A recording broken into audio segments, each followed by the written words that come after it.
South, Wallace may just take enough votes away from Mr. Nixon to give those states to Humphrey. And President Johnson's support, if he actively gives it, could be as much hindrance as help. So Hubert Humphrey is in a rather lonely position at the moment, and a very great deal now depends on the man himself, how he comports himself, how persuasive he can be, how he looks in contrast to Richard Nixon as a person, as a personality. After all, a realistic choice is between those two, as the McCarthys and the Kennedys and McGoverns fade into the background for the time being. Mr. Humphrey hopes that this year is like 1948, when Truman, who was given up for lost even by the professional pollsters, edged out the very overcautious Mr. Dewey. But it may be like 52, when the great silent center vote of the country had decided it wanted a complete change and simply voted the ins out. Now, the fear in the back of the minds of Democratic leaders everywhere could be expressed, I think, in some words I've used before here, I'm afraid. The philosopher Alfred North Whitehead, he said, "Wait for the back streets. When they move, the intellectuals are swept aside." Waller? Thank you, Eric. Here in our CBS News anchor booth, it's a man about whom we have spoken a great deal in the last few days. He's had a couple of words about us in the last few days, I think. Maybe this is a kiss and make up session, but it's not really intended quite that way, Mayor Daley. I think we've always been friends from a distance, at any rate. Mayor Richard Daley of Chicago. And Mayor Daley, thank you for coming up to be with us tonight. As I say, we have had some words to say, and we welcome the opportunity that we initiated to have you up here to give you a chance to say a few things, too, to the same audience, and perhaps to ask you a question, too. I can tell you this, Mayor Daley, that you have a lot of supporters around the country, as well as here in Chicago in your own bailiwick. We've had hundreds of telegrams, a lot of telephone calls supporting your position and how things have gone here in Chicago, and the Louisiana delegation today passed a resolution supporting you. George Wallace said, praised in a news conference the restraint of the Chicago police, as he put it. How do you view it now, sir, after these 3 days and last night? Waller? Sure, go ahead, sir. Well, first, let me say that you're a constant visitor in the Daley home every evening. Well, thank you, sir. And we have gotten to respect you for what you say and what you do. And of course, as I always said, people can disagree and differ without any hatred or jealousies, and you have a controversy today and it's over tomorrow. And we'll still continue to watch you. But I'd like to read this statement, if you wouldn't mind. For weeks and months, the press and radio and television across the nation have revealed the tactics and strategy that was to be carried on in Chicago during the convention week by groups of terrorists. The intention of these terrorists was openly displayed. They repeatedly stated that they had come to Chicago to disrupt the national political convention and to paralyze our city. They came here equipped with caustics, with helmets, and with their own brigade of medics. They had maps locating the hotels and routes of buses for the guidance of terrorists from out of town. To protect the delegates and the people of Chicago from this planned violence, the city worked with the Secret Service, the Federal Bureau of Investigation, the Department of Justice, and other agencies directly involved in the maintenance of law and order. In every instance, the recommendations of both the Kerner and Austin report were followed. That is, to use manpower instead of firepower. The newspapers stated specifically that the terrorists were planning to use those who were opposed to the present Vietnam policy as a front for their violence. It was also pointed out they would attempt to assault, harass, and taunt the police in reacting before television cameras. 51 policemen have been injured. 60% of those arrested did not live in Illinois, and 70% did not live in Chicago. In the last 2 days, we have seen the strategy of these announced plans carried on in full, and the whole purpose of the city and law enforcement agencies distorted and twisted One can understand how those who deeply believe in their cause concerning Vietnam would be deeply disappointed, but to vent their disappointment on the city and law enforcement agencies, that these dissenting groups and television could be used as a tool for their purpose of calculated disruption and riot is inexcusable. In the heat of emotion and riot, some policemen may have overacted, but to judge the entire police department by the alleged action of a few would be just as unfair as to judge our entire younger generation by the actions of the mob. I would like to say here and now that this administration and the people of Chicago, and particularly people from whence I come, because they have suffered this long enough, have never condoned brutality at any time, but they will never permit a lawless, vilest group of terrorists to menace the lives of millions of our people, destroy the purpose of this national political convention, and take over the streets of Chicago. Walter, I wanted to make this statement. I wanted to make another statement. It was said that we were not interested in proper facilities for television many weeks ago. I had nothing to do with the telephone strike. The telephone strike happened in April. I did try to prevail upon the telephone company and the union to get together and resolve it so that the means of communication would have all the facilities they need to properly cover this convention. I was successful after many weeks of negotiation of being able to have them voluntarily, the labor men, come in and fix up this wonderful auditorium and amphitheater for this convention. I asked them if they would do the same thing at the hotels. They said because of the arrogant attitude of the telephone company, and I'm disappointed at the company because I thought weeks ago they would resolve their problem. As a matter of fact, at one time, it was a difference between $28 and $29 a week, $1. I can't understand how a big corporation would refuse to grant the demands of men and women in this particular matter. And then I was assailed that it was all the purpose of a closed convention. I was also assailed that I did not provide the necessary location for the TV trucks that would park around the hotels. This was untrue, Walter, because I had the Commissioner of Streets and Sanitation in. He said because all the delegates were moving in buses, they could not take care of the trucks. But we would provide alternate and substitute facilities, which we did, in parking areas, on other streets, across the street, and never did they come to me until last Saturday when they met in my office, the representatives of the National Broadcasting and all the ABC and CBS, and I asked them, well, where have you been? These charges have all been made, and I realize, and so do you, that many times you get misinformation, I get misinformation. Sometimes we repeat it without checking the facts. We worked out an agreement, and on this day I sent out the planning people of all the three national broadcasting to make sure that they have the proper location, which are functioning today. I think our problem on that one, Mayor Daley, and it could have been misunderstanding, but our problem was that we didn't get any word after we filed the application for the street parking. We didn't get it for a long time. They never came back to me. Well, and they never came to you. I guess they got to an underling, but they never came to me, Walter, in the first instance. I asked them, I said, isn't it amazing that you wouldn't send a letter to the man that's chief executive, that you didn't attack the underling? You didn't attack anyone else. Not you. I'm talking about the television industry. Yeah. I said, why wouldn't you send me a letter and say that you have made this request and nothing has happened? Because I said, we want full coverage. That's the problem, Mayor Daley, with having your face out there as the head man. You get the newspapers. Blame as well as all the I think one of the greatest stories was in Christian Monitor, where they pointed out what is happening in our city. And they pointed out weeks ago what was going to happen and who were the people that were involved. Well, now and how is it that you never show on television, Walter, the crowd marching down the street to confront the police? You show it after, and not you, but I mean television industry shows it after it happened.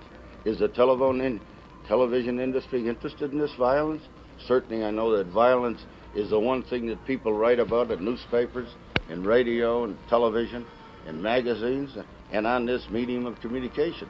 I'd like to have them show the 51 policemen that were injured. Well, some of them severely. I've never seen on television a picture of a wounded policeman laying on the street.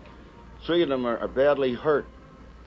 Is this the kind of a coverage of the news we should get from any medium? I don't think we should. Maybe the police take care of their own and get them out of the way when they're wounded. The others are left to lay there like everyone else. And the other thing that's important, only 9 of the people who were arrested under the 240 were given hospitalization. That's all they needed. We haven't had any sort of an accurate count of the number of no one wounded, was interested of course. in that accurate well, it's hard count. to get it. Hard to get a we count. We can get it for you any time you want it, Walter. Well, you don't know of all those that were taken to private rooms in the hotels and that because, sort of thing. Because you know what that was? That was a planned operation. Why would they have doctors and nurses coming unless they had a part of the act? You know that. You're too intelligent a man. In other words, they weren't setting up anything. It was temporary. They had all the television cameras on the 15th floor and everything. That wasn't by accident. That was all done intentionally. I don't believe we were there before the action took No, place you with didn't television have to. cameras. You came after. Yeah. But did anyone show the picture of the confrontation with the deputy superintendent telling them you can march if you march on the sidewalk and march any place? No one has carried that on this television or any other television. Why wasn't this carried?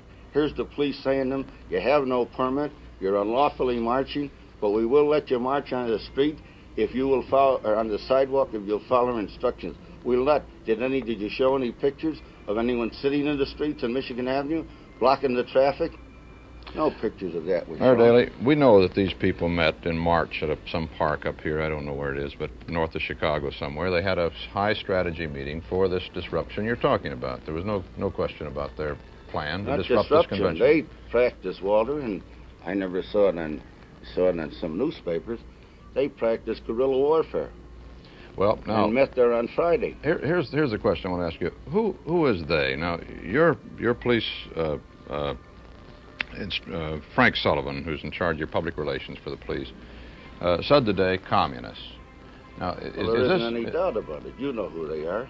No, I don't actually. Well, you know Hayden, don't you? And what he stands for. I don't know. You know the head of the you know the head of the mobilization. You surely know Dellinger, who went to Hanoi.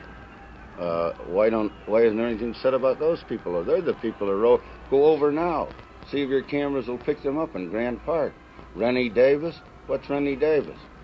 Well, I don't know if they're communists. Well, certainly either do I. The fact that they're against the war or might even be pro-Viet Cong doesn't mean that they're communist conspirators. Anyone can get their record if you want. Well, that's what I'm asking you. Is there a record that says that that's who they are, what they are? There's a record in the police department and in the FBI and every other place showing who they are. You can get it like everyone else if you want it. Well, now, you said, I think, earlier today that the same people were carrying out these disruptive tactics outside the hall as inside the hall. There's no question about it. Well, are you suggesting then that there is an association between those people and the delegates to this convention? There's any doubt. They're both the same people. Not the delegates. We're talking about people that are here as guests. It's the same tactics, the same people, the same procedure. You were speaking of guests, not delegates, when you're talking about the same Some of the group. Delegates are a part of it. What about the problem with the press? I'm not speaking just of our own people, but I don't know what the figure is now, some 32 or something news people have been injured in this thing. It's really not that big a confrontation to have 32 men wounded unless they were deliberately attacked. We don't condone, I've never condoned any attack on anyone. Police department have given instructions, but one must realize that in many instances, and we have pictures of them, they never identified themselves. They're in the crowd, and many of them are hippies themselves. So is in television and radio and everything else. They're a part of this movement, and some of them are revolutionaries. And they want these things to happen. There isn't any secret about that. And who is entitled running with the crowd and in the crowd and gets in the crowd? I know they have to cover the news, but when they're a part of a crowd coming to the policemen, and policemen are being felled with rocks being thrown and every kind. Last night, it couldn't be by accident. One of the policemen was hit with a piece of concrete with a nail through the center of it, in the cheek, missed his eye by about a fraction of an inch. Well, no one ever said anything about that. No one ever showed a picture of the poor fellow. But the fact that some of these newsmen might have been hippies, and that might be true, they might represent these underground newspapers, that's still part of the free press of this country, even if it's an underground newspaper. And they're to be a part of the rioting, and they're to participate, and they're to be a part of it? No, sir. They can't be combatants and claim non-combatant I'm not trying to justify. I said that in many instances you would react the same as a policeman. They're human like everyone else. But don't condemn the majority of our police department. I have the majority. I know you don't. Personally, I know, but I have the greatest sympathy for them. I'm saying that the police department have been. Yes, and the language you can't tell on this. You can't show it on this thing. No, the language that was That's used one of last our night problems. until 4 o'clock, you couldn't repeat it.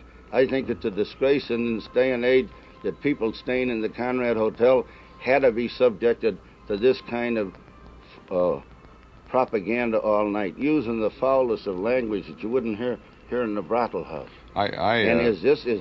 These people don't speak. These are terrorists. They're intent on what they want to do. They're against our government. Not all of them, but the majority and the leaders. Did you see some of them, what they have on their forehead?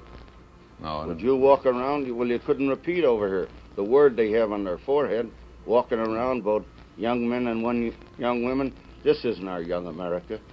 I must say that I think it must be very difficult for any police officer or any other individual to stand there and listen to that and look at that and the filth and the dirt. Would you like to be called a present? Would you like to be called a pig? Would you like to be called with a 4-letter word? No. Well, that's what happens. You've been reading my mail. I don't have to read your mail. All you had to go down there last night, and I was down there, which I've been on all these occasions and listened to it. Mr. Mayor, about the convention itself, what is your control over the convention? I have no control over the convention, Waller. That's greatly exaggerating. Well, now, there's just one scene on television that has been picked up by the newspapers and others, and, we don't manufacture the scene. We just got the camera there. But the other night when Wisconsin was calling for the microphone and suggesting a recess or something, you gave a big cut signal to... Well, you give them. Yeah, but... They give them to you. Why couldn't I give them? I'm just another fellow. But I'm in control of CBS. Yeah, but I'm not in control. This fellow here, well, why you give him the cut signal? So you go ahead and you take it. I was just suggesting to them that I thought it was about time, because of the absurdity of the motion, that they would cut the convention. And anyone could give that. Do they react to your suggestions? Not necessarily, not all the time. Sometimes they're like my children. They listen to me sometimes, and again they don't. Mayor, why, when you knew that you're going to need the police and the protection and so forth, in the mood of the country today, and this isn't Chicago's fault, and I said this on the air, this is the mood of the country today, but why would any mayor want to have the convention in his city when he knew that this was likely to happen? Because, Waller, it's about time someone would have some courage in our country. Sure, the easiest thing, and people talk to me the same way you did. Dick, you're bringing on a lot of trouble for yourself. Why don't you just pass it up? But if we all think of that, I think there's too much of that. Why is there the lack of cooperation by the citizen with the police? Why is this question about not being involved?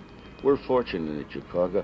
Our kids get involved. They go to the aid of a girl that's attacked or something else. And I love them and admire them for what they're doing. In many cities, that doesn't happen. They walk away. They see a fellow knocked to the ground and nothing happened. I hope to God it never happens in our city. I hope men have enough guts and enough red blood to go and help someone that's in trouble. You saw a Negro go to the aid of a newspaper photographer and flatten a couple of people and threw his body over to protect him when he was being assaulted by 6 or 8. It's something about Chicago that has that spirit. This is, I suppose, what prompted me to urge the convention to be held. Furthermore, Chicago is a great convention city. No city has the hotels and locations. No city has the accommodations. Was there any suggestion ever from the White House or high Democratic officials that you move this convention? The television industry wanted to move it. They wanted to move it to Miami. Some money. Yeah, well, they want to do that for commercial reasons. Well, no, but regardless of that, was there official? But no one's ever said anything about the fence around Miami. There's been great protests. One girl got on here with a with a picture of the wire. Well, And there was wire in Miami, but no one ever got on it. Well, Mr. Mayor, in all honesty, there just wasn't the display of force in Miami. Well, there was fences around there. There was a fence. You never showed the fence. Yeah. There was plenty of police around there. And they called the guard like when the display we saw they called the guard, didn't they, when the television went out in the neighborhoods and caused the commotion that they said existed in the Negro area? Well, and which the yes, San Francisco Post said was created by television itself? You can't have... The television is just like a fire department. As soon as you bring a television camera out in the neighborhood, in certain neighborhoods, thousands of people... We recognize this problem. We've been And you have working responsibility, your industry, the same as anyone else. We certainly do. Try to help us. We have a very large responsibility in this regard, and we recognize that. What effect do you think that this series of things over this last few days is going to have on Chicago? No effect. The people that live here are not causing this. The people that live here love their neighborhoods. I was born in this neighborhood about less than a couple of blocks from where we're sitting. I love that neighborhood. I still live in it. Call it the Stockyard area, but they're good, honest people. They're hardworking. They're large families, but small incomes. You live in the same house you lived in for how many years? Long before you became mayor, I believe. That's right. And within a half a block of where I was born. Two rooms in the back, but we're proud of our neighborhood, Walter. Well, does it make this kind of a display of force and controversial display of force, does it make it easier or harder to run a city in the future? Well, let me say something that I never said to anyone. It's unfortunate, and we can't say it, that the television industry didn't have the information I had 2 weeks ago. Those reports of intelligence on my desk that certain people planned to assassinate the 3 contenders for the presidency, that certain people planned to assassinate many of the leaders, including myself. But I've had that constantly. My family, God love them, has lived through all of that. There's always, every couple of weeks, an intelligence report. They're going to assassinate the mayor. And with all of these talks of assassination and it happening in our city, I didn't want what happened in Dallas or what happened in California to happen in Chicago. So I took the necessary precaution. No mayor wants to call the National Guard because some people think it's a reflection. But the day I went in office, I took an oath of office, and I felt that if that time ever came when the superintendent told me that in the interest of the preservation of the law and order for our people, and I don't mean law and order in itself in the brutal way, I mean law and order with justice, that I would call out the National Guard.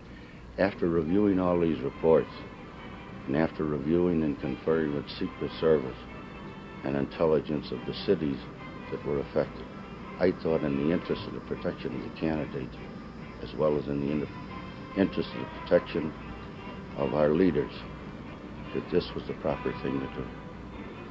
Would you do anything differently looking back on these days? No, you know. You still fight for the convention?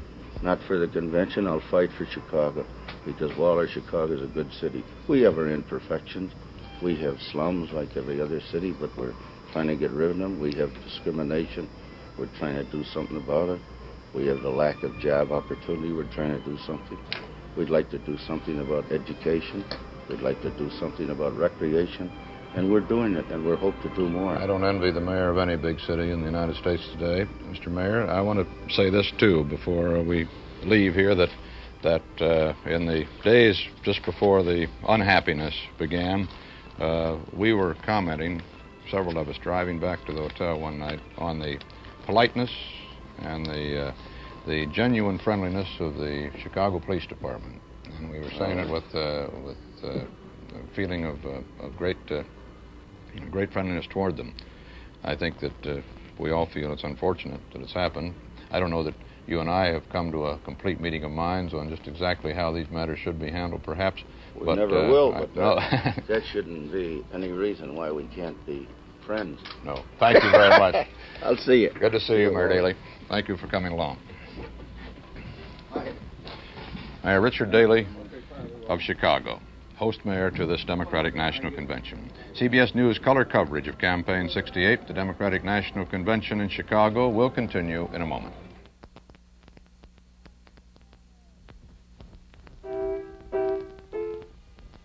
I wear dentures, but I smoke cigarettes all day. Who needs tobacco stains on dentures? I use Polident powder. It's quick, so I just don't fool around with other brands anymore.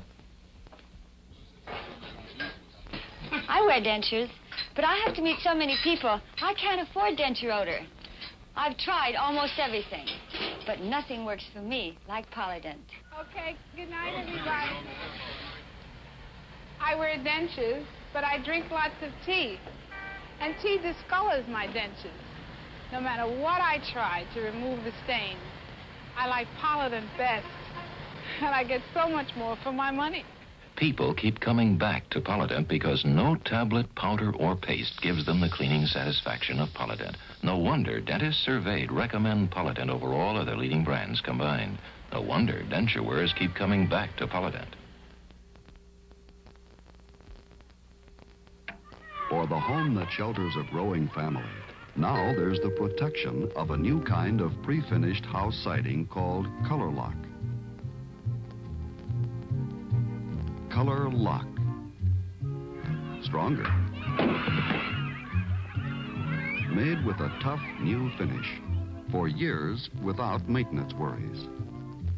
Protects through all kinds of weather.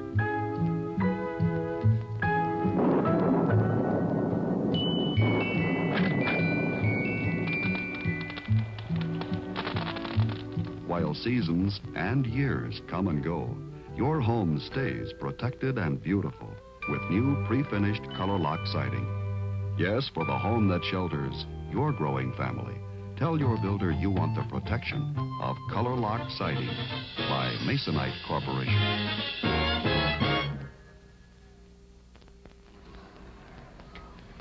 We've just been advised that the gavel will not come down here at 7 o'clock, which is 4 minutes from now, but 19 minutes from now at 7:15, a 15-minute delay. Meanwhile, in the galleries, the large number of people who are up in the North Gallery and have occupied the entire north wing of this building, north end of the building, waving their Daley banners as Mayor Daley appears on the floor of the convention hall. We also learn that the tribute to Senator, and there is Daley now taking his seat at the Illinois banner into the hall. The film tribute to the late Senator Robert Kennedy, which they had scheduled as the last item on the program tonight after the President and the Vice Presidential acceptance speeches, has now been moved up to be the first order of business this evening. So we'll be seeing that right after the singing of the national anthem. Mike Wallace is up, or Dan Rather, is up there in the gallery with those pro-Daley demonstrators. Dan? Yes, Walter, Mayor Daley was among those who said before the convention started that there wouldn't be room for the public at this convention, but he has his own public here tonight. This gentleman, for example, is what you might call a portrait of the kind of man Mayor Daley refers to when he says, "my people." Excuse me, sir, you are with whom? For whom do you work? Where do I work? Yes. I work for the state of Illinois. Right, and where did you get the ticket to come in? From our committee. From what committee? Ward committeeman. Your ward committeeman. And your ward committeeman works for the city of Chicago or the state of Illinois? No, he's our ward committeeman from the city of Chicago. Yes. Walter, all of these people have some connection with some ward. Different wards. When Mayor Daley says the public will not be allowed in the convention hall, that because the hall is so small, there's only room for and special guests, he includes in the special guests those of his own.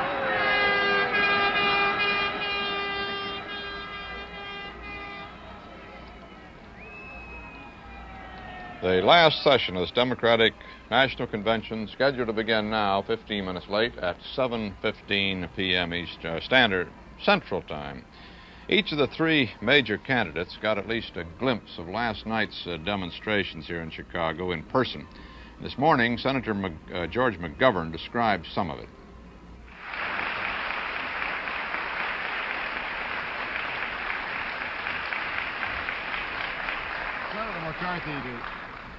Senator McGovern, excuse me. So to get back to the police incident, is it your thinking that this was a specific instance of an inefficient police department losing its cool, or does this sort of thing represent a broader threat to a lot of principles and rights and traditions which the American public is accustomed?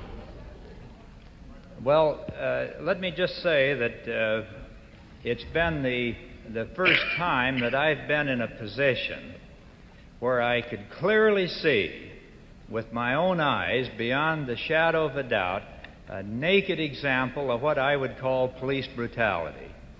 I saw it. I looked down from that fourth floor window. There were several people with me, some of whom didn't share my fears of what might happen out there, who were sick at heart after what took place.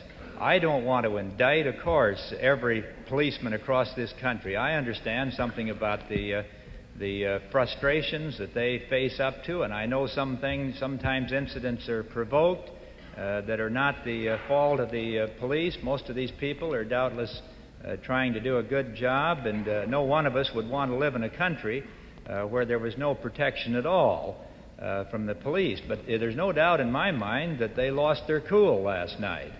And they...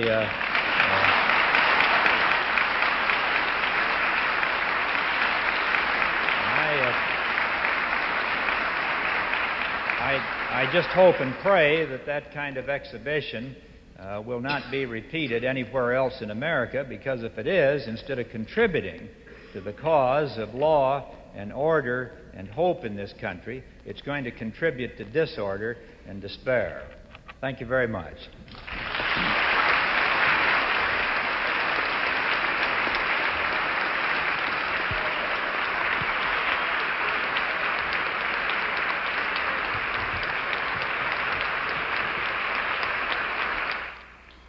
Incidentally, many of the organized demonstrators who were involved in that Hilton Hotel battle last night have left Chicago now. 10 to 15 busloads of college students have gone back as far as California and New York. Once they came, and the organizer of the demonstrations said that the purpose had been accomplished, the point had been made, and suggested that they get on their way home.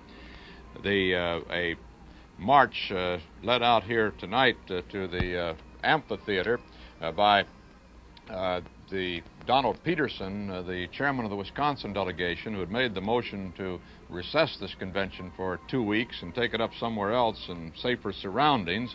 He started to lead a march out here of delegates and sympathizers. The police turned back the sympathizers and let the delegates come on through, walking the 50 blocks to the amphitheater from downtown Chicago. Mike Wallace has a report on the possibility of an additional vice presidential nomination tonight. Mike? Walter, the McCarthy people from New York have just come into the hall, and then they have gone back out of the hall to a caucus room for the purpose of deciding whom they are going to nominate for vice president today. As you can see here, there are some people in the galleries who say we love Daley, and there are some people down on the floor who say they don't. Well, the McCarthy people don't love Edmund Muskie. They don't love Hubert Humphrey. And so they are back out in that caucus room right now, according to my understanding, trying to make up their mind. And when I say they, that's Paul O'Dwyer, Allard Lowenstein, Sarah Kovner, McCarthy people from New York, who are going to come up with a vice presidential nomination. I believe that John Hart is over in the Wisconsin delegation with Don Peterson, who is thinking about the same thing. Sure. Mike, that's true. Wisconsin will nominate Paul O'Dwyer this evening. Don Peterson, who's been out marching today, chairman of the group, said that he didn't know anything about that, but we have confirmed that with other members of the delegation. We want to talk to Don briefly and ask him, Mr. Peterson, what happened today on that march from downtown to the convention hall? Well, I do not characterize it as a march, but a walk. I announced today at our caucus at 11 o'clock as an act as an individual member of this delegation that I was going to take a walk to the stockyards, that I was fed up with being treated like a sheep, that I was not going to be herded into the bus and driven down here to this location again in this regimented fashion. and that if any other delegate wanted to join me, he was perfectly welcome. But you didn't walk all the way here, did you? No, we didn't. Why not? I had one further reason for doing this, and I wanted to protest the treatment of the beating of these young people last night outside of the Conrad Hilton Hotel. We started out from the Bismarck Hotel, walked the route through the loop of Chicago, started gathering people as we came along. They just seemed to come out of the side streets as we went. We got down about 17th Street, I think somebody told me, and we ran into a cordon of policemen who were blocking our way, and they refused to let us proceed any further. They said that we were marching, and we had not any special gait. Each one was proceeding at his own pace of walking. So you went around, you turned around and came back and drove out here. Is that correct? Well, yes, we did. I'm going to have to interrupt now. I'm sorry, Miss Peterson. Back to you, Walter. Yes, John. I heard a report earlier. We had a report through CBS News that Paul Dwyer was considering putting into nomination the name of Julian Bond tonight, the young Negro 28-year-old state legislator from Georgia, who's made quite a splash here at this convention. CBS News correspondent Martin Negronsky, who's been with Vice President Humphrey throughout his this campaign, was at the Hilton Hotel today while the choice of Senator Muskie was being made, and he's got this report for us.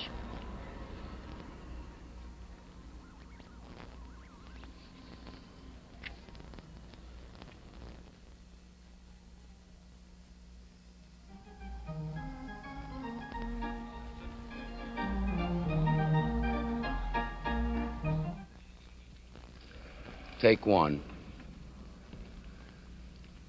The process through which Hubert Humphrey chose Senator Edmund Muskie as his running mate began late yesterday afternoon in the Humphrey suite on the 25th floor of this hotel. The vice president called together his top advisors and listed the criteria, political and personal, he wanted applied to 5 men: Maine's Senator Muskie, Oklahoma Senator Fred Harris, Ambassador to France Sergeant Shriver, New Jersey's Governor Hughes, and San Francisco's Mayor Alioto. The vice president had passed the word yesterday morning that Senator McCarthy and Senator McGovern, his 2 competitors, were to be dropped from consideration because he felt it now impossible to reconcile honorably their differences with him on Vietnam. The vice president read out from his list. We have a little trouble with our videotape there. As you know, we do not have the capability to go live to the downtown hotels because of the electrical workers' strike against the telephone company, which was settled yesterday after it was too late to do us any good. We have to do all this on videotape. A little problem with that particular piece of videotape, but we will get back to it. We hope we have an opportunity to get back to it because Martin has been very close to this story and can tell us something about the considerations underway in the Hubert Humphrey suite and by the presidential nominee in selecting his vice presidential candidate. CBS News color coverage of Campaign 68, the Democratic National Convention in Chicago, will continue in a moment.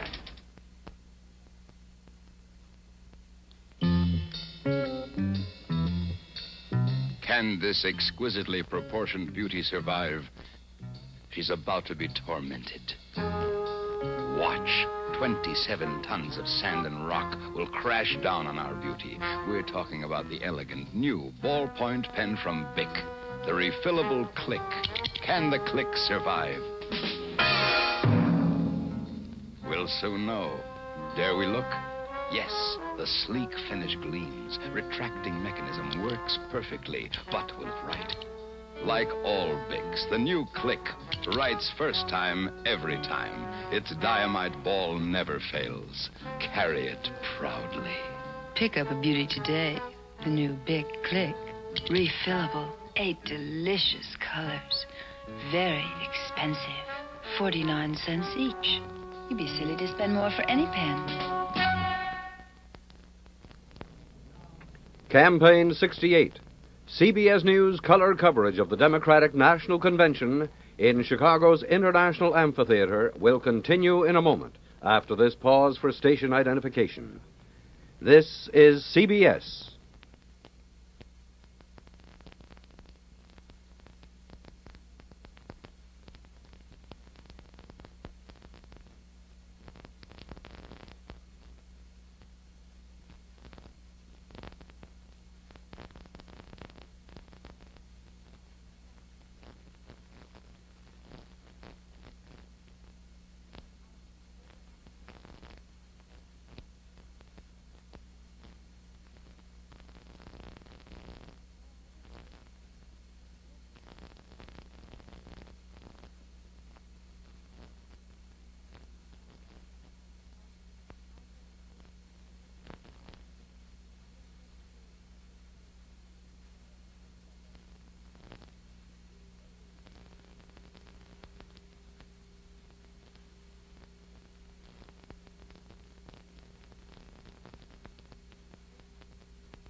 here at the Chicago Amphitheater, the Democratic National Convention, which is scheduled to start in about 5 minutes from now on its final night. Down on the floor, Mike Wallace is with the California Democratic leader, Jesse Unruh. Come in, Mike.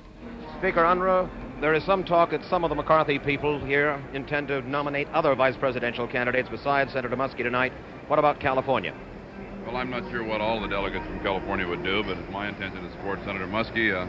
I might differ with his views on the war, but I think that the Vice President has the right to pick someone who reflects his views, and I think Senator Muskie follows that. In addition to that, I've been very impressed with some of Senator Muskie's work, particularly in the field of local and state government, where I've served with him on the Advisory Commission on Intergovernmental Relations.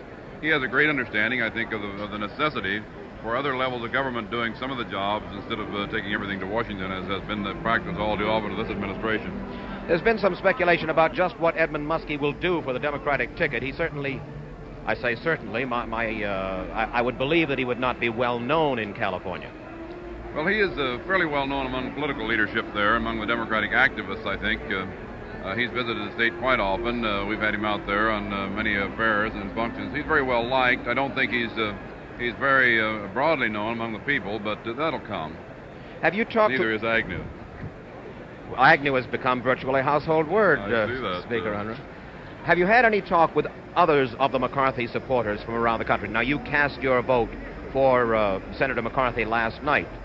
Have you had talk trying to dissuade some of the McCarthy people in New York and Wisconsin and elsewhere? Yes, I have. I've tried to talk to all of the McCarthy delegates and the Kennedy delegates here who were very unhappy with the conduct of this convention, and I suspect they're very unhappy with many of the outcomes of it, and try to tell them this is our Democratic Party. We were in it and have been in it more loyally than a lot of the people that dominated this here at this convention. And I'm going to stay in it and fight for it, and I hope that they will too. Well, what has been the reaction, though, from those you've talked to up to now, Speaker Unruh? Well, pretty good, with a few notable exceptions. And I think that most of them will stay in the party. They are obviously not going to be as enthusiastic about it for a while. The Vice President's going to have to work very hard to get them to do very much for him. But I'd like to see them stay in, particularly in California, for the local races. We have a very tough race this year, defending our state, our Democratic majority in the legislature from the Republican onslaught there, and I just hope those people will stay with us. I'm not expecting you to concede at this moment, but I wonder if you'd give us a candid analysis of how Nixon Agnew will run against Humphrey Muskie in California in November. Well, I think an analysis at this point would be premature. I think right now the Vice President would have a very difficult time, but if he does things in the right manner and softens his stance, if he does what, in fact, all of his friends have been telling us privately, indicate that he is, in fact, his own man, and once he has the nomination in his pocket that he would exercise this, then I think that'll help him, and it may help the outcome. Thank you very much, Speaker Unruh. Now over to Dan Rather, who is with Senator George McGovern in the South Dakota delegation. Senator George McGovern, I suppose it's a little brutal to say it, but you're a loser in terms of the presidential campaign for the nomination. Well, I don't think you ever really lose, Dan, when you stay with your conscience. That's what I've done in 1968. That's what my supporters have done. I don't feel like a loser tonight. Senator McCarthy has been quoted as saying that he does not think he can campaign enthusiastically, I think was the word, for Vice President Hubert Humphrey. Do you feel the same way? Well, let me say that Senator McCarthy's already been campaigning for a year. He's been in this thing longer than any of us. He's earned the respect and the gratitude of this entire nation. As for myself, I've said from the very beginning that I'm going to support the nominee of my party. Everyone that's familiar with my record knows that I have some honest differences with the administration and with the Vice President, particularly on the issue of Vietnam. But he's my choice for president as over against either Mr. Nixon or Mr. Wallace. Well, I'm going to be in there helping him. Now that he has the nomination, do you think Hubert Humphrey may get away from the Lyndon Johnson policy on the war? Well, Hubert Humphrey is a decent, humane, and compassionate man. I think he's going to move out as his own man now, and I think we may very well see some new positions taken by the Vice President now that he's in a position to assert himself. But how wide is his latitude considering the platform that has been adopted by this convention, which follows the Johnson policy? Doesn't he have to run on that? I'm disappointed in the Vietnam plank. I wish the Vice President had seen in his heart to help us on the minority plank on Vietnam. I think he'd be in a stronger position as far as the American people are concerned. But I would hope that in spite of that setback, that he would take whatever steps he could to make it clear to the American people that once he becomes the commander-in-chief of this nation, he's going to bring about the earliest possible end to the war. You think he can do that and at the same time run on the platform that has been adopted? I think here? it's going to be more difficult for him, but I want to use what influence I have with him to move him in the direction of peace, and I would like to think that's the way he wants to move. Senator McGovern, hasn't the party been hurt badly in terms of its election possibilities by what has been happening outside the hall here in Chicago downtown? Well, I think the image of America has been blemished by what happened here. I regret it very much. I don't want to say by that I indict all of the police or all of the law and order officials around here, but there's no question that some of them got out of hand. They lost their cool, and as a consequence, we had some violence that wasn't necessary. Were you offered the second place on the ticket? No, I was not, and I did everything I could weeks ahead of time to head that off. I would not have accepted it had it been offered. Who was your choice for second place? Well, I think Mr. Humphrey picked a good running mate. Ed Muskie is one of the most admired and able members of the Senate. He was a great governor of the state of Maine. He's admired by everyone that knows him. I think he'll serve very well. We've been talking to some of the southern, southwestern, and border state delegations, and they say Muskie won't help at all down there.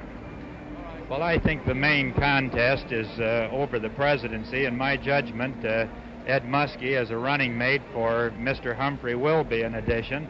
I have no hesitance in giving him my support. Thank you very much, Senator McGovern of South Dakota. Walter? Thank you.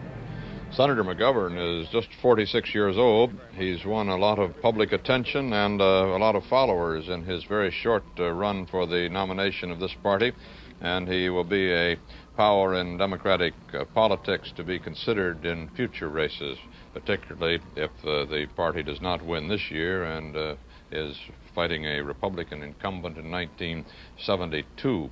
Senator McCarthy does not intend to come to the hall here tonight. He announced that he would not, and there was some talk of his even making a speech about the same time that the presidential nominee is going to be making his acceptance speech here tonight. Apparently that plan has been dropped, and that speech was made earlier this afternoon when he went across to Grant Park and addressed the assembled dissident youth. Senator McCarthy also has given no indication so far that he will do anything to help reunite this terribly split party. This afternoon he held a news conference of his own, speaking to newsmen and his supporters. Well, thank you very much for coming here this afternoon. This is a meeting of the government in exile.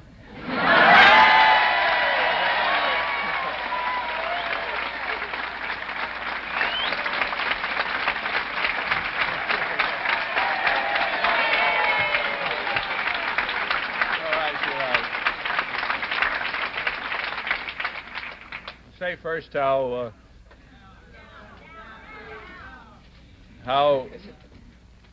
I may be visibly moved. I've been very careful not to be visibly moved throughout this campaign. If you people keep on this way, I may, as they say, lose my cool. And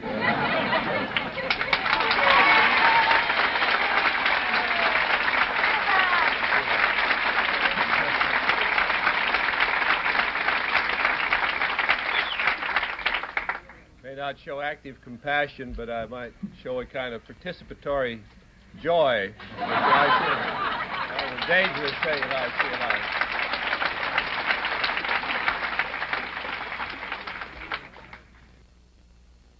And now to talk to you a little bit about what we have accomplished and what I think we can accomplish before the year 1969 is out.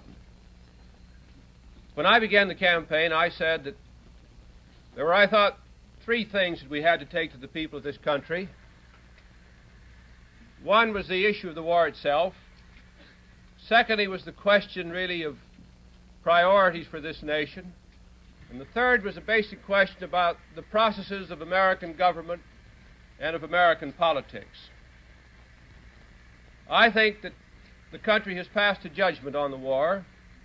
Our failure here was not with the people, not with reference to our not having accomplished our purpose, because we did accomplish that.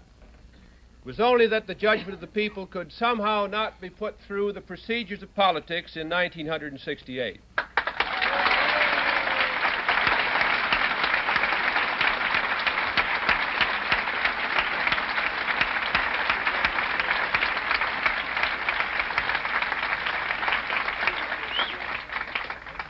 I don't say that we have altogether failed as yet, but in any case, we have tested the process and we have found its weaknesses. And at the same time that we noted these weaknesses, we have made proposals which will make the processes of 1972 and if perhaps even of 1970 quite different from those that we saw in action in this convention here in Chicago.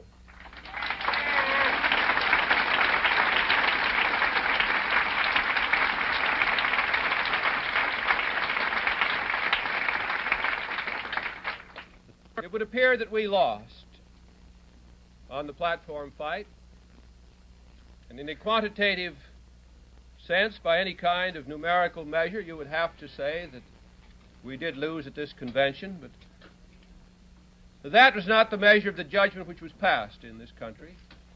And we now must proceed to continue to raise these vital issues. We've forgotten the convention. We're beyond the convention. But the convention goes on at least one more night. CBS News color coverage of Campaign 68, the Democratic National Convention in Chicago, will continue in a moment. Who says men don't care about their hair?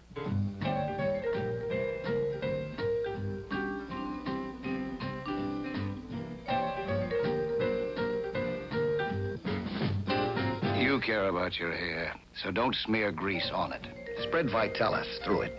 Vitalis has no grease. And Vitalis spreads to keep your hair looking fresh and clean, not stiff or sticky. Vitalis has no grease.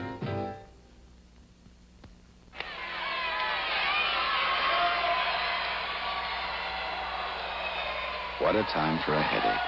You could take aspirin, but Bufferin goes to work in half the time. Half the time. Why? Because in the first critical minutes, Bufferin speeds its pain reliever to your headache twice as fast as simple aspirin. So Bufferin goes to work in half the time. Half the time. That's Bufferin's time. Your Highness, the tobacco merchants. Great Caliph, if my cigarettes do not please you, may 7 plagues fall upon my eldest daughter. My sympathies to your eldest daughter. Exalted ruler, my reputation rests on these cigarettes. Rest your reputation on something else. Next. Your Highness, I have traveled many leagues to America to bring back the Benson and Hedges 100s. Amazing! Most flavorful. But tell me, merchant, why do they make them so long?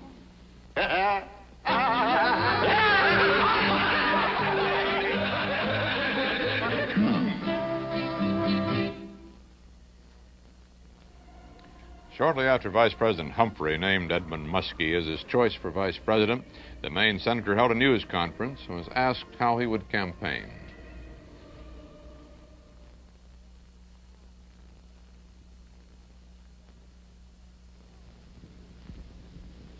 Well, I think the job needs to be done in this campaign.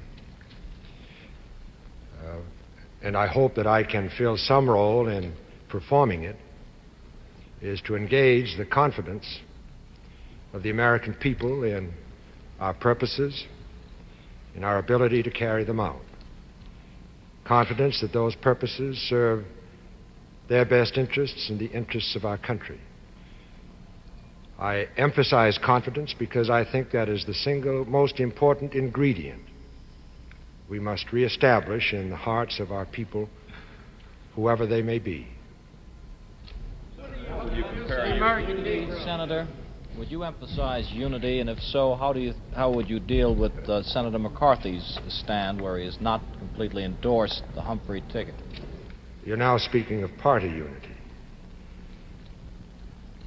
Well, my view of those who participate in the political process is that there are some who are more comfortable in the role of dissent, and that's a perfectly valid and legitimate and appropriate role in our society, the role of protest.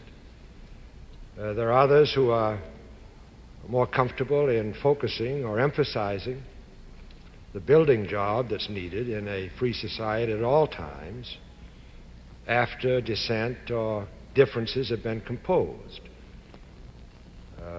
So I think each citizen must choose for himself. I don't think we will ever achieve conformity or unity at the expense of dissent. Probably never should. The opening ceremonies are just being completed for this last session of the Democratic National Convention in Chicago. The color guard is retiring, and the first order of business at this convention tonight is to be the film in tribute to the late Senator Robert Kennedy.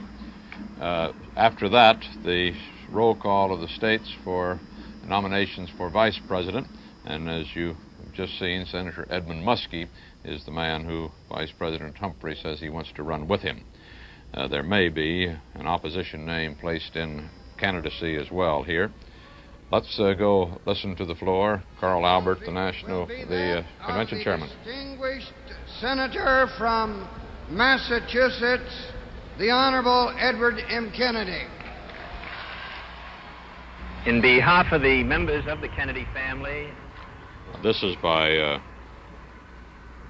closed-circuit television now. Kennedy family, for Bob's wife Ethel and their oldest son Joe, and Robert Kennedy Jr. and Kathleen and all the other members of the Kennedy family. It's a great honor and a great personal pleasure for me to have the opportunity to present to you, the members of this national convention, and to the other millions of Americans, this memorial film on Robert Kennedy.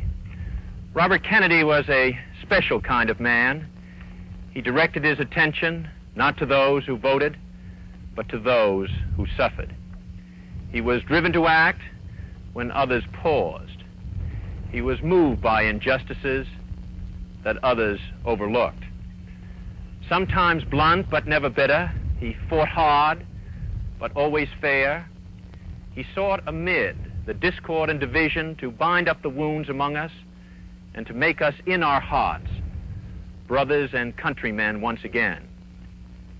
It was you, the members of the Democratic Party, who knew him best. Many of you supported him. Some of you opposed him. Many shared his views. Many did not. But all will agree that he never moved quietly among us. He forced himself to give his best, and in return, he brought forth the best from the minds and the hearts of all that he touched.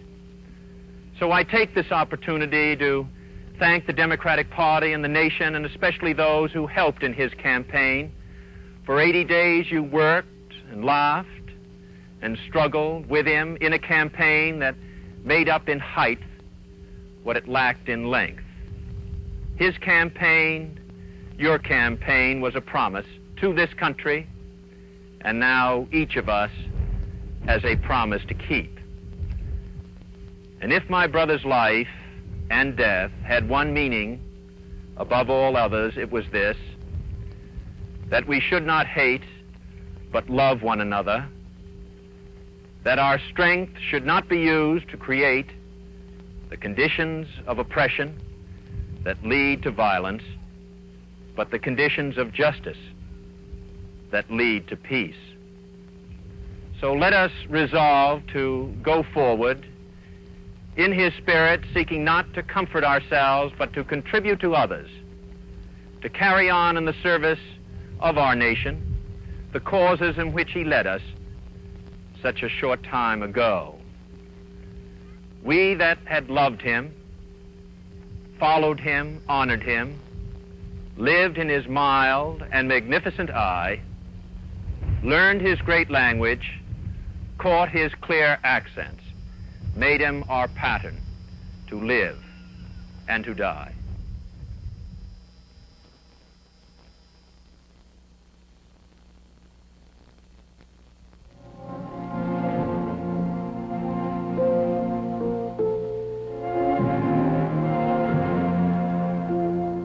In the heat of a summer Saturday, they stood in an unbroken chain of sadness from New York to Washington.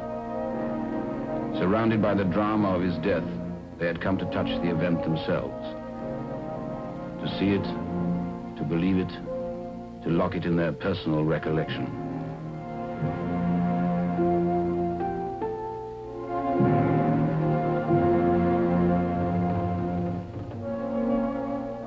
In the life of this exciting man, there had been some splendid excitements. Now it would return only in the memory.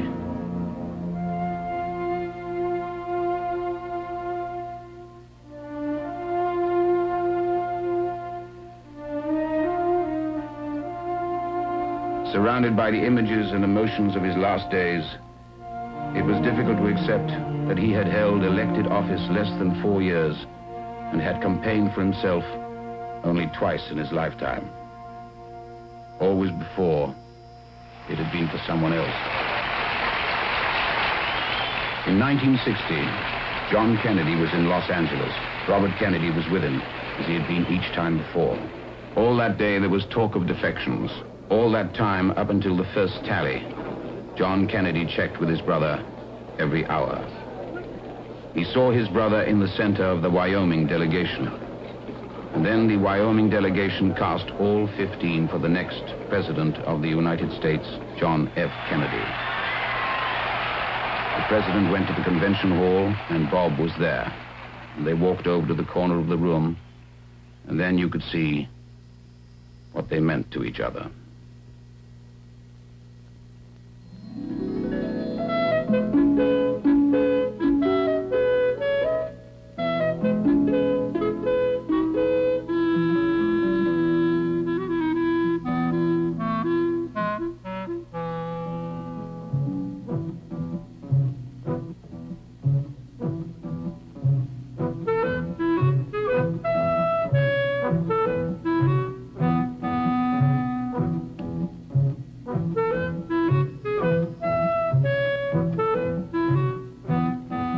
Long ago, he had submerged his own ambitions and his own causes in those of his brother. In 1957, he began his first public service at his brother's side. The hand of history saw that it would not be his last. Beneath the awesome shadows of his responsibility, the president would need him nearby.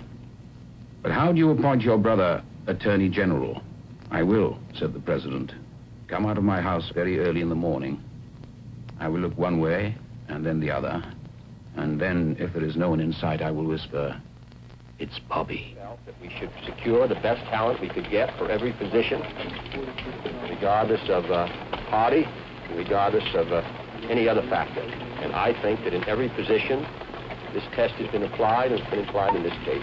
To my satisfaction, I hope the satisfaction of the Senate and the people of this country.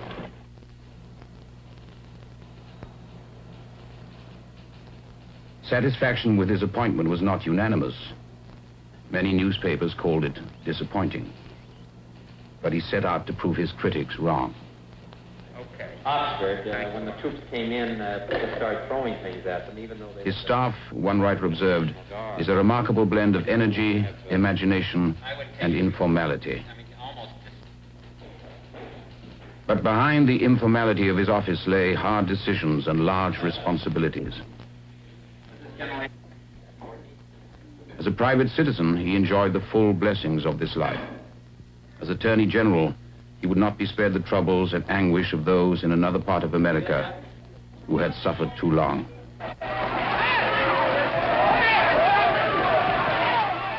There are injustices, he said, and they are flagrant.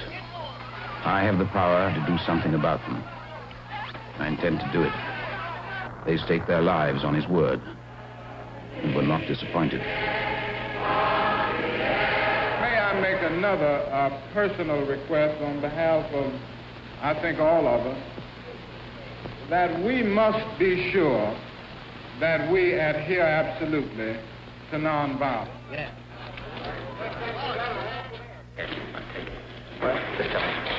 Hello? Oh, Nick? Now, did the governor say anything which would lead us not to issue this proclamation? When a governor imagined he could defy the law of the land, the Attorney General sent the agents of justice to prove him wrong. And I'm asking from you an unequivocal assurance that you will not bar entry to Vivian Malone and to James Hood, and that you will step aside peacefully and do your constitutional duty. He meant what he said. The law would be respected. Justice would be served equally in every part of the land. The lesson was not lost on those of reason, and it left no bitterness in its wake. I'm glad to come to University of Alabama. I'm delighted to see the inside of this.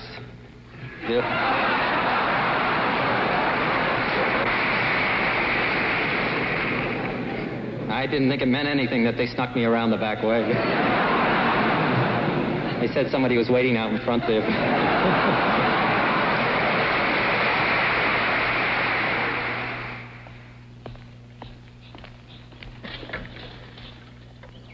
The nation was learning what the president already knew, that his brother was more than another cabinet member. He was a trusted advisor whose views were sought in every problem. Calling out 600 gods. Together, in the fall of 1962, they would face the country's greatest crisis. On October the 14th, 1962, aerial reconnaissance revealed the presence of Russian missiles in Cuba. It would confront the president with his most delicate decision. It was, he realized, the world's first nuclear crisis. But the precedent he set here must be the right one for history.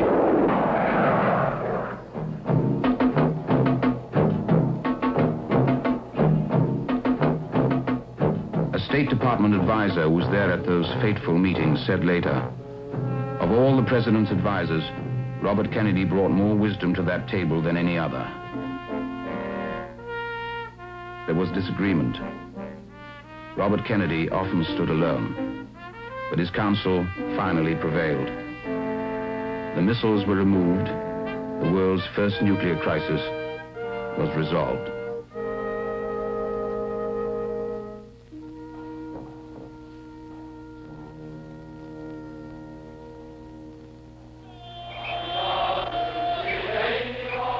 In 1962, the president sent him on a world tour. In Japan, he acknowledged their welcome with his own special notion of their native tongue. I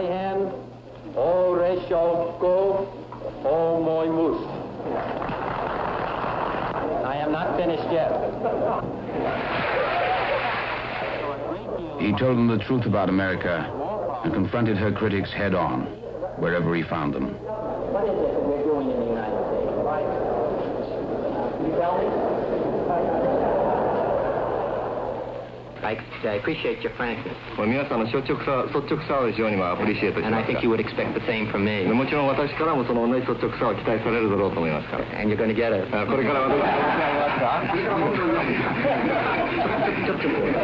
This is what I'm talking about. You're talking about the United States 100 years ago. No, 100年前のアメリカの話じゃないですよ。Now, this is not what Marx was talking about 100 years ago. 100年前に言ってるような種類の国じゃないんだ。I mean, that's just gone, that's past こういうことを口にしてるの、これはもう時代遅れだね。I mean, we're not run by Governor Rockefeller. He was asked once what was the most important decision of his life. His answer, marrying Ethel. She was his secret weapon, and as game as he was in any situation.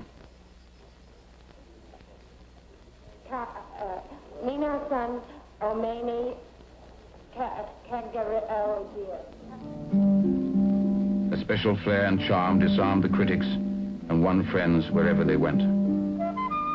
Her way with children was a natural gift and recognized no barriers of language or place. She shared fully in all he did, in the joys, the dreams, and the hazards of his life.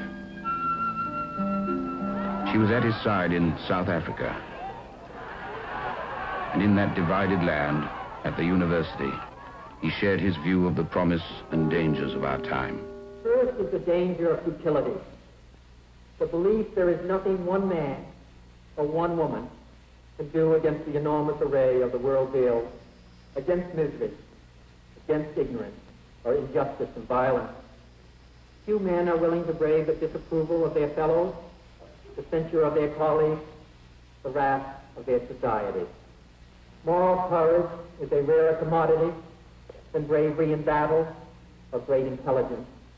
So we part, I to my country, and you to remain. We are, as a man of 40 can claim the privilege, fellow members of the world's largest younger generation. I believe that in this generation, those with the courage to enter the conflict will find themselves with companions in every corner of the world.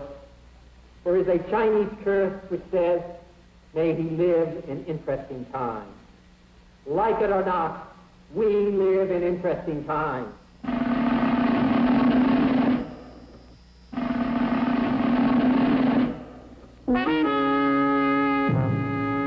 In West Berlin, they would visit the wall, which he described as that great snake lying across the heart of a city, a disgrace to human dignity. He saw in these people, too, a commitment to principles stronger than their fear of death.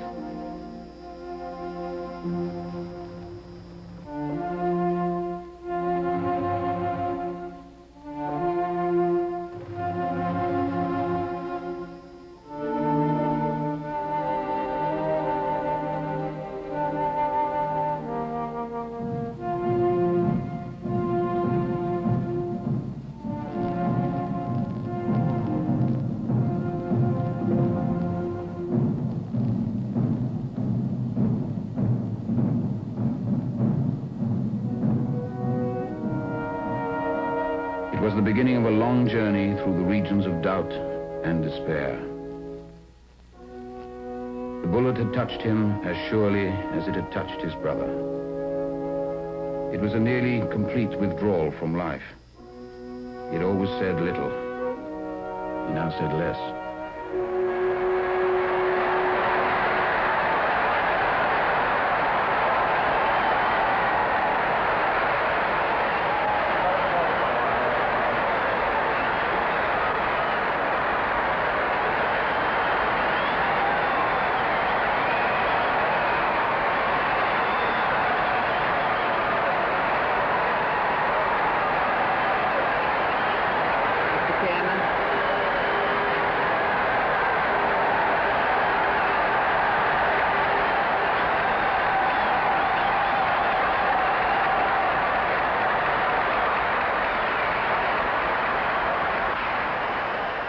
I realize that as an individual, that we can't just look back, that we must look forward. When I think of President Kennedy, I think of what Shakespeare said in Romeo and Juliet, when he shall die, take him and cut him out in little stars, and he shall make the face of heaven so fine that all the world will be in love with night and pay no worship to the garish sun. If we dedicate ourselves, as he frequently did, to all of you, and he quoted from Robert Frost, that the woods are lovely, dark, and deep, but I have promises to keep, and miles to go before I sleep, and miles to go before I sleep.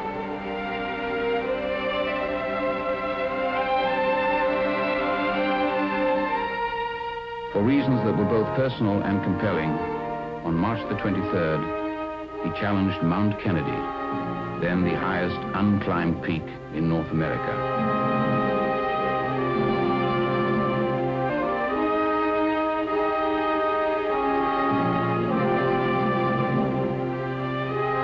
At 1:10 on the second day, he reached the summit.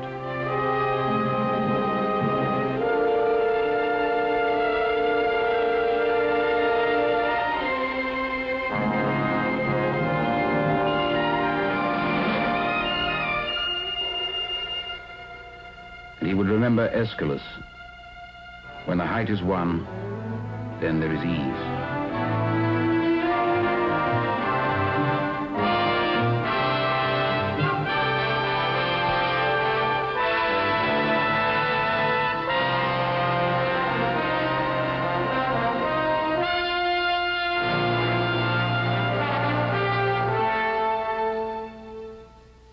He entered the Senate in characteristic style, leaning forward, since everything to him lay ahead.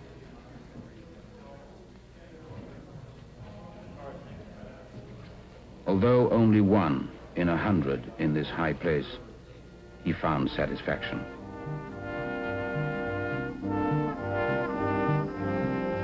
He had written about and been at the center of much of the history of his day, but he felt there was so much more to be done. The money must come from federal revenues.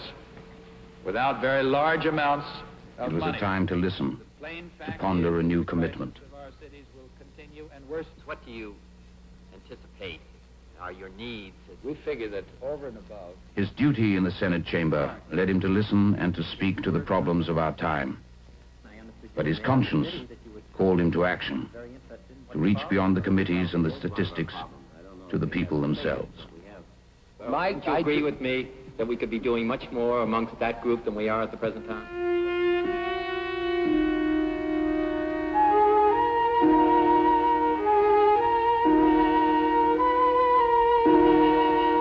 Towards the dispossessed and the powerless, he felt a special concern. And he brought to them a touch of hope and the feeling that someone truly cared about the direction of their lives.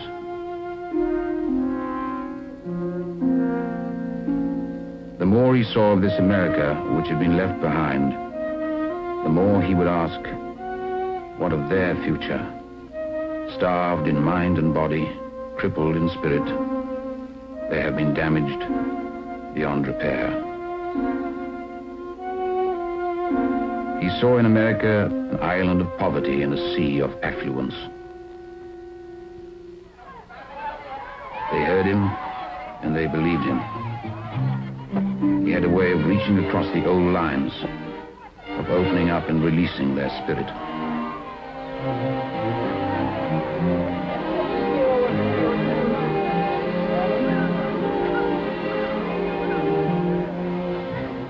In the barriadas and favelas of South America, he evoked the same response as in the slums of his own country. In a continent where most would die before the age of 4, where children without schools are doomed to a life of uselessness and poverty, he had to find out why. Nations like men often march to the beat of different drummers. Still, the lesson of our time is that all must march toward increasing freedom, toward justice for all, toward a society strong and flexible enough to meet the demands of the future. Let us then give our strength and our sweat, our lives and our labor, and together we will make a hemisphere full of such freedom sons as will make the earth to sing and tremble in their passing.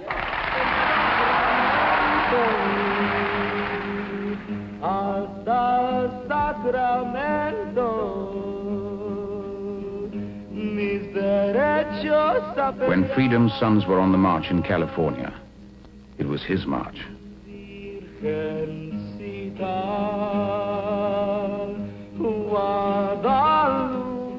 To the followers of Cesar Chavez, protesting the suffering of migrant workers, he said, "When your children and grandchildren take their place in America, though you may be old and bent from many years of labor, no man will stand taller than when you say, 'I was there. I marched with Caesar.'"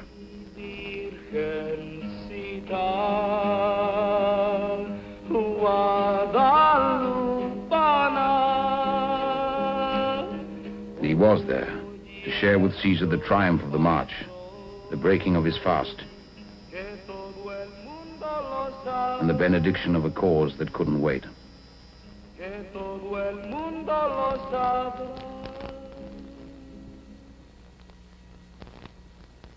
I think he had one time around, and I don't know what's going to be in existence in 6 months or a year and a half or 2 years. So I think that you have to feel that that there are all of these problems in which you are here on Earth to make some kind of contribution of some kind. So I think that I'm impatient. I suppose I would hope everybody be impatient. And there was somebody wrote on the pyramids, time they were being constructed, the words, and no one was angry enough to speak out. I think people should be angry enough to speak out. I think there are injustices. I think there are unfairnesses in my own country and around the world, and I think that if one feels it involved in it, that one should try to do something about it.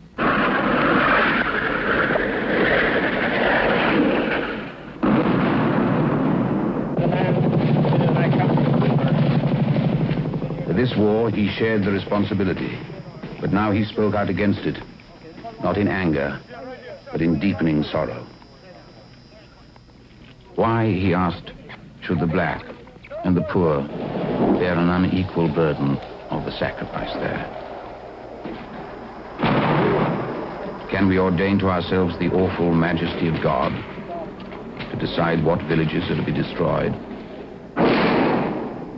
who is to live, and who is to die?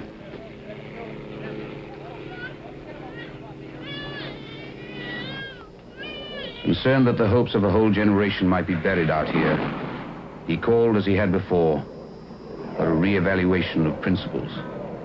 We have the capacity to make this the best generation in the history of mankind, or make it the last. And I don't think that we can just afford to stand still or sit. I think that we have to give some direction. President Kennedy's favorite quote was really from Dante. The hottest places in hell are reserved for those who in time of moral crisis preserve their neutrality. So if all of us, whether it's in the field of civil rights or housing, or whether it's in Vietnam or whatever it is, just hang back and say this is a problem of somebody else, then we're going to be in difficulty. Even if we look at this selfishly, we're going to be in difficulty. The whole system's going to be in difficulty.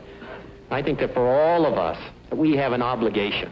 We have a responsibility. If we don't do it, then nobody's going to do it. Well, we have a special, not only responsibility, but a special opportunity to make a difference in the world and make a difference for this country. In the spring of 1968, he made the most important political decision of his life: to run for the presidency of the United States. Not merely to oppose any man, but to seek new policies to close the gaps. I don't think it's tolerable that young men and young women growing up in our great cities are not able to find jobs. I don't think it's tolerable here in this country that a young boy or a young girl, even when they finish school, are illiterate and uneducated, and therefore can't go on to either a college or university or on to an employment. And I think whites and blacks, poor and rich together, that we can work together. Jefferson once said about the United States that we were the last best hope of mankind. That's what I want the United States to be. This is a generous and compassionate country. That's what I want this country to stand for. Not violence, not lawlessness, not disorder, but compassion and love and peace. That's what this country should stand for, and that's what I intend to do if I'm elected president. If I had a hammer, I'd a hammer in the morning, I'd a hammer in the evening, all over this land. I'd a hammer out danger, I'd a hammer out warning, I'd a hammer out love between my brothers and my sisters, all over this land. Oh, if I had a song,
April the 4th, somewhere over Indiana, Robert Kennedy was informed that Martin Luther King had been shot. Again the bullet, again the agony.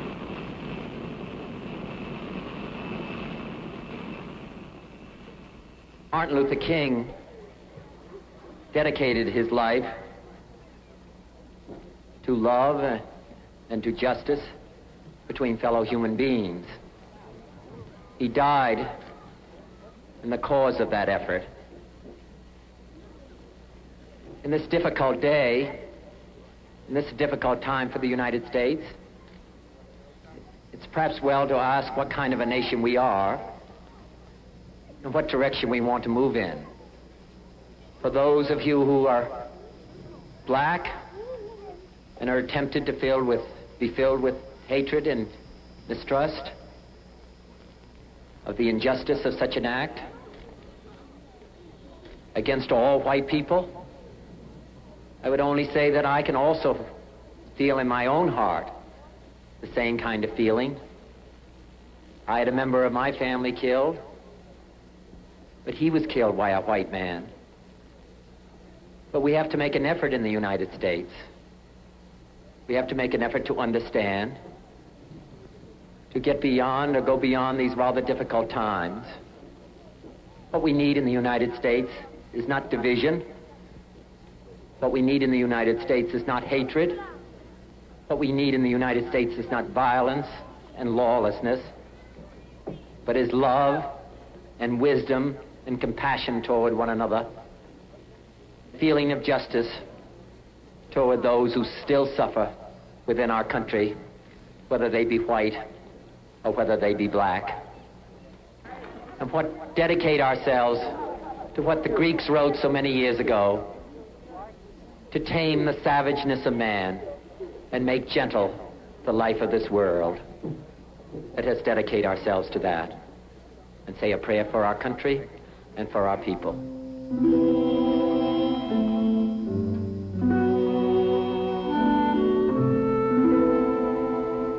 The prayer he asked for America would not be answered in his lifetime. Perhaps for his children. Not for him. My brother need not be idealized or enlarged in death beyond what he was in life. To be remembered simply as a good and decent man who saw wrong and tried to right it, saw suffering and tried to heal it, saw war and tried to stop it. Those of us who loved him pray that what he was to us, what he wished for others, will someday come to pass for all the world. As he said many times in many parts of this nation, to those he touched and who sought to touch him, some men see things as they are and say why. I dream things that never were and say why not.